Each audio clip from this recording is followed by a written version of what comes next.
আমাদের আজকের ভিডিওর কন্টেন্টে যে জায়গা থেকে আমরা কথা বলতে চাচ্ছি, ইতিমধ্যে সারা বাংলাদেশকে কাঁপিয়ে দেওয়া অথবা সারা বাংলাদেশে যারা বিপ্লবী আছে তাদের জন্য একটা নেগেটিভ মেসেজ ক্রিয়েট করা ওসমান হাদিকে যারা শেষ করে দিয়েছে, তাদের পেছনে আসলে কে ছিল মাস্টারমাইন্ড।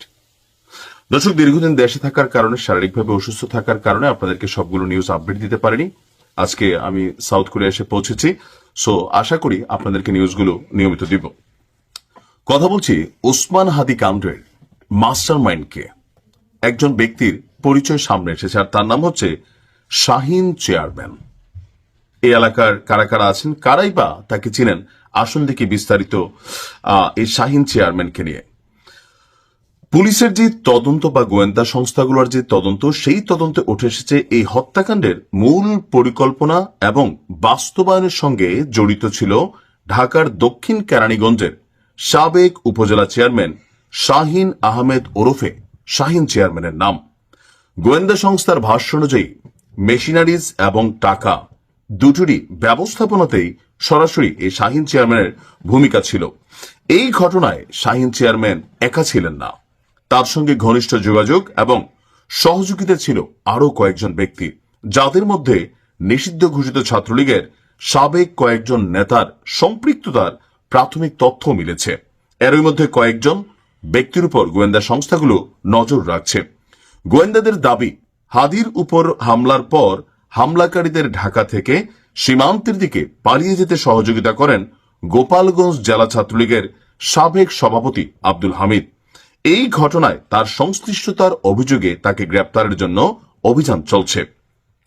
তদন্তে পাওয়া তথ্য অনুযায়ী হামলার আগে এবং পরে যারা মূল কিলার, তাদের সঙ্গে একাধিকবার যোগাযোগ হয়েছিল। জুলাই অভ্যুত্থানে শরীফ ওসমান হাদির সক্রিয় ভূমিকা এবং 5ই আগস্টের পর তার ধারাবাহিক বক্তব্য এবং রাজনৈতিক অবস্থান আওয়ামী লীগকে ক্ষুব্ধ করে তুলেছিল। তো সেই জায়গা থেকে শাহীন আহমেদের রাজনৈতিক এবং অপরাধী পরিচিতিও এখন গোয়েন্দা পুলিশ খুঁজছে। দীর্ঘদিন দক্ষিণ কেরানীগঞ্জ থানা আওয়ামী লীগের সভাপতিও ছিলেন। স্থানীয়ভাবে তিনি একজন প্রভাবশালী নেতা হলেও আইন শৃঙ্খলা বাহিনীর নথিতে বহুদিন ধরেই সন্ত্রাসী এবং অস্ত্রধারী হিসাবে তিনি পরিচিত। অভিযোগ রয়েছে, শেখ হাসিনা সরকারের বিদ্যুৎ এবং জ্বালানি প্রতিমন্ত্রী নসরুল হামিদ বিপুর ব্যাপক ঘনিষ্ঠ হিসাবেই তার পরিচিতি আছে, আর বিভিন্ন প্রভাবে একাধিকবার উপজেলা চেয়ারম্যানও নির্বাচিত হন। আর প্রথম দিকে 5ই আগস্টের পর পরিস্থিতি খারাপ হলে শাহীন চেয়ারম্যান সীমান্ত পার হয়ে ভারতে চলে গিয়েছিল।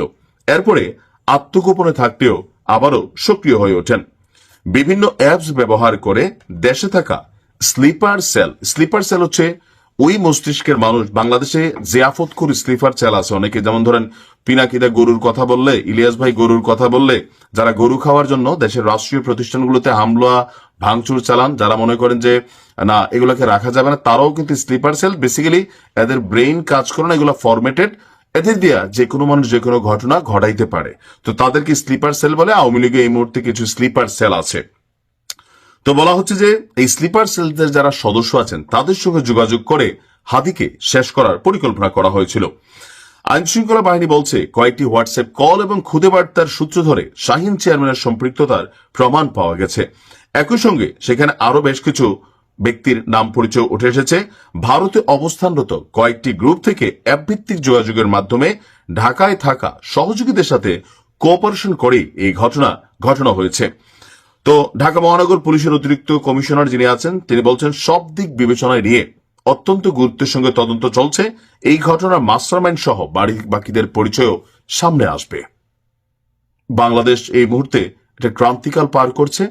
আমি দেশে গিয়েছিলাম, আইন শৃঙ্খলা পরিস্থিতি কিছু কিছু এলাকায় যথেষ্ট ভালো, যেমন আমি আমার এলাকায় দেখেছি যথেষ্ট ভালো আছে। আবার অনেক জায়গায়, বিশেষ করে শহরগুলোতে যেখানে বহিরাগতদের আনাগোনা, সেখানে আইন শৃঙ্খলা পরিস্থিতি খারাপই আছে। ভালো থাকুন। হাদির যারা মূল হত্যাকারী, আমরা তাদের প্রত্যেকের দৃষ্টান্তমূলক বিচার চাই। আসসালামু আলাইকুম।